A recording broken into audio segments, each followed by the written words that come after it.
नौकरानी की शादी। बड़े घरों का हिसाब किताब तो आप लोगों को पता ही है। वो क्या है ना, एक नौकर लगता है काम पर और उसकी पूरी पीढ़ियां उसी परिवार में सेवा करती रह जाती है।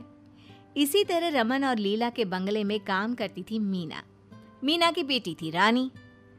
देखिए ना मैम साहब, रानी जिद करती रहती है, उसको अपना भी जन्मदिन मनाना है।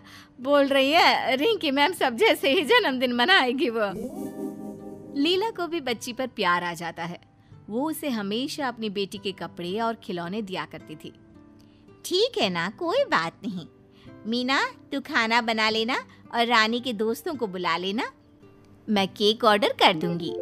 नौकरानी मीना की बेटी रानी के सपने बढ़ते ही चले जाते हैं। उसका मन अब पढ़ाई लिखाई में कम लगता है। एक दिन रमन यानी कि लीला का पति कहता है, ये मीना की बेटी रानी को तुमने ज्यादा ही सर चढ़ा रखा है। छोटी थी तो चलता था, लेकिन बड़ी होकर तो लगता है जैसे यही घर की मालकिन है। हाँ सही कह रहे हो। और हमारी रिंकी वैसी फैशन भी नहीं करती, और ये तो देखो कैसे कैसे कपड़े पहनती है। और क्या, मीना की माँ यहाँ काम करती थी तो मीना को रखा। तुम्हें लगता है कि रानी घर का काम करेगी? तभी वहाँ मीना आ जाती है। मैडम सर, वो मेरी बेटी बोल रही थी कि कल के लिए उसे कार चाहिए, और वो बिना ड्राइवर के साथ। नहीं मीना, कल हम लोग बाहर जा रहे हैं और मैंने उसे पैसे दिए थे रिक्शा के, फिर कार क्यों चाहिए? हाँ मीना, तुझे अपनी बेटी को समझाना चाहिए कि वो नौकरानी है तो नौकरानी जैसे रहे। क्यों? अब माँ को उन लोगों की बात अच्छी नहीं लगती। वो वहाँ से चली जाती है। बेटी रानी, वो मालिक को कहीं जाना है तो वो कार नहीं दे पाएंगे। तू एक काम कर, ये ले 100 रुपए, कल ना तू कैब करके चली जाना। वैसे तुझे जाना कहाँ है बिटिया रानी? माँ, मेरी सहेली की शादी है तो वहीं जाना है। पता है ना, वो लोग पहले इसी मोहल्ले में रहते थे। पास वाला बंगला उन्हीं का तो है, और बचपन से उन्हें पता भी नहीं कि ये घर हम लोगों का नहीं है और तू यहाँ नौकरानी है। उसने मुझे शादी में बुलाया है तो मैं जाऊंगी। अरे हाँ हाँ मेरी रानी बिटिया, जाना। वैसे भी तू कहाँ लगती है नौकरानी की बेटी। जा मेरे बच्चे। हर माँ की तरह मीना भी रानी को मानती है। वो चाहती है कि उसकी बेटी वो जीवन ना जिए जो उसकी पुश्तों से चल रहा है, यानी कि नौकरानी का जीवन। खैर, अगले दिन कैब करके रानी शादी में जाती है, जहां उस पर वहां के एक अमीर खानदान के लड़के रोहन की नजर पड़ती है।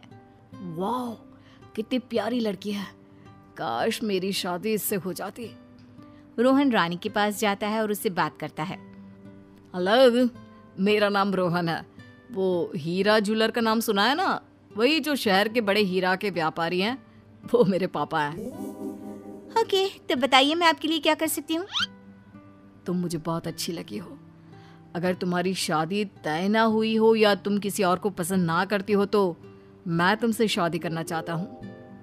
रानी को रोहन की बात सुनकर लगता है कि जैसे उसकी तो लॉटरी ही लग गई। वो खुश हो जाती है। वैसे तुम बहुत हैंडसम हो, पर मैं ही क्यों? अरे कैसी बात कर रही हो? कितनी सुंदर हो तुम, जानती हो? और ये ड्रेस तुम पर कितनी अच्छी लग रही है। रानी खुश हो जाती है। ठीक है, मैं भी तुमसे शादी करने के लिए तैयार हूँ। बाद में जब रानी घर चली जाती है तो उसके पेट में बटरफ्लाईज उड़ रही होती हैं। क्या बात है रानी, तो बड़ी खुश लग रही है। शादी में तेरी शादी फिक्स हो गई का? माँ, कुछ ऐसा ही समझ ले।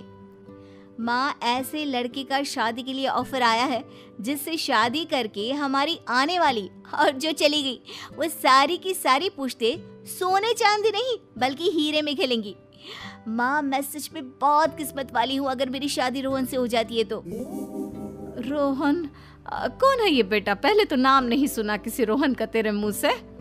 बस फिर क्या था, रानी माँ को सारी बात बता देती है कि कैसे रोहन नाम के लड़के ने उससे शादी करने को कहा है और उसने हाँ भी कर दिया है। हीरा व्यापारी, हीरा ज्वेलर?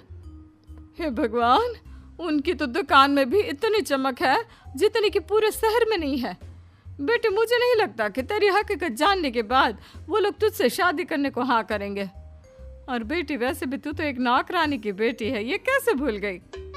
रानी को माँ की बात ठीक लगती है। हाँ माँ, तू सही बोल रही है। मैं कल ही रोहन को सारी बात बता दूंगी। अगले रोज बंगले के बाहर एक लंबी सी कार में रोहन रानी को मिलने आता है। वो रानी को फोन करता है।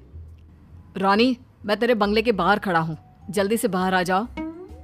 देखो रोहन, कल तुमने मुझे शादी के लिए कहा तो मैं बहुत खुश हो गई और हाँ भी कर दिया, लेकिन मैं वो नहीं जो तुम मुझे समझ रहे हो। तुम क्या बोल रही हो? मेरी तो कुछ समझ में नहीं आ रहा। रानी बाहर जाती है, कार में बैठती है और रोहन को सारी बात बता देती है। अच्छा रोहन, बाय, मुझे माफ कर देना। रानी कार से उतरने ही वाली होती है कि रोहन उसका हाथ पकड़ लेता है।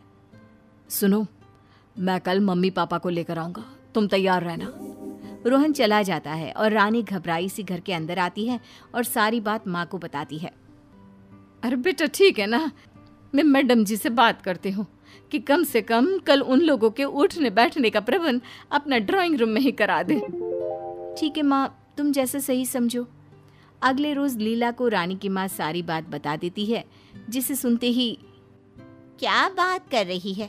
हीरा ज्वेलर के मालिक हमारे बंगले में, वो भी रानी के रिश्ते के लिए? हाँ हाँ मालकिन, विश्वास तो खुद हम लोगों को भी नहीं हो रहा, लेकिन देख लेते हैं। बाकी हर लड़की का भाग्य तो ऊपर वाला ही लिखता है ना। शाम को रोहन अपने माता पिता के साथ आता है। साथ में ढेर सारे तोहफे और फल मिठाई लेकर आता है। आप लोगों का नाम तो पूरे शहर में बहुत है। पहली बार मिलने का मौका मिला, वो भी अपने घर में, कभी सोचा भी नहीं था। जी हाँ, वो रोहन ने बहुत तारीफ की है रानी बिटिया की, तो हमें ऐसी ही बहू चाहिए। कहाँ है रानी? वो तो आ रही होगी। वो क्या है ना, उसकी माँ हम लोगों के घर की नौकरानी है। वैसे तो मीना के बाद हम लोगों ने उसी को नौकरानी बनाना था। मैं आप लोगों को अपनी बेटी से मिलवाती हूँ, रिंकी से। अरे ओ रिंकी! लीला की बेटी रिंकी वहाँ आती है। ये है हमारी बेटी। अरे कहाँ आप जैसे बड़े लोग नौकरानी की बेटी से शादी करेंगे? पापा वो मैं तो। तभी वहाँ मीना रानी को लेकर आती है। माफ करिए, हमारी तो बहू रानी ही बनेगी। जिस लड़की के अंदर इतनी ईमानदारी हो वो कितनी अच्छी होगी। ये रिश्ता पक्का समझो, और ये लो नए बंगले की चाबी। अब आप लोग वहीं रहेंगे। तभी रोहन की माँ बोल पड़ती है। बिटिया न राजा की होती है न रानी की, वो तो सिर्फ अपनी किस्मत लेकर आती है बहन जी। चलिए